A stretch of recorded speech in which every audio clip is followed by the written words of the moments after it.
નમસ્કાર, આપ જોઈ રહ્યા છો સ્પાર્ક ટુડે ન્યૂઝ। ધારી બ્રહ્મકુમારી સંસ્થા દ્વારા વિદ્યાર્થીઓ માટે સમર કેમ્પનું આયોજન કરવામાં આવ્યું હતું। ત્યારે આ સમર કેમ્પમાં બ્રહ્મકુમારી સંસ્થાના 140 કરતાં પણ વધારે વિદ્યાર્થીઓએ ભાગ લીધો હતો। સમર કેમ્પમાં વિવિધ સ્પર્ધાનું આયોજન પણ કરવામાં આવ્યું હતું, જેમાં મુખ્યત્વે ચિત્ર સ્પર્ધા, નિબંધ સ્પર્ધા રાખવામાં આવી હતી, તેમજ વિદ્યાર્થીઓમાં પ્રકૃતિ શું છે તે વિશે જ્ઞાન આપવા માટે ધારીના સફારી પાર્ક ખાતે પ્રવાસનું પણ આયોજન હાથ ધરવામાં આવ્યું હતું, જ્યાં સાંસ્કૃતિક કાર્યક્રમ પણ રાખવામાં આવ્યો હતો। બ્રહ્મકુમારી સંસ્થા દ્વારા રાખવામાં આવેલ સમર કેમ્પની સ્પર્ધામાં પ્રથમ અને બીજા નંબરે આવનાર તમામ વિદ્યાર્થીઓને ઇનામ વિતરણ પણ કરવામાં આવ્યા હતા અને આ કાર્યક્રમને સફળતાપૂર્વક પૂર્ણ કરવામાં આવ્યો હતો। ओम शांति। मारू नाम है ब्रह्माकुमारी भारतीबेन।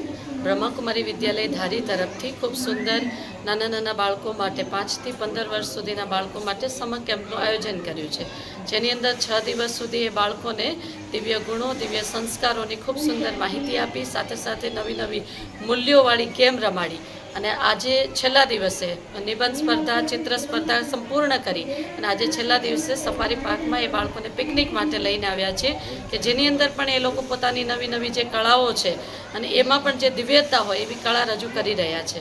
તો આ સમર કેમ્પના આયોજનની અંદર ટોટલ 107 બાળકો હતા। આજે પિકનિકમાં ભલે ઓછા છે પણ ટોટલ 107 બાળકોએ લાભ લીધો।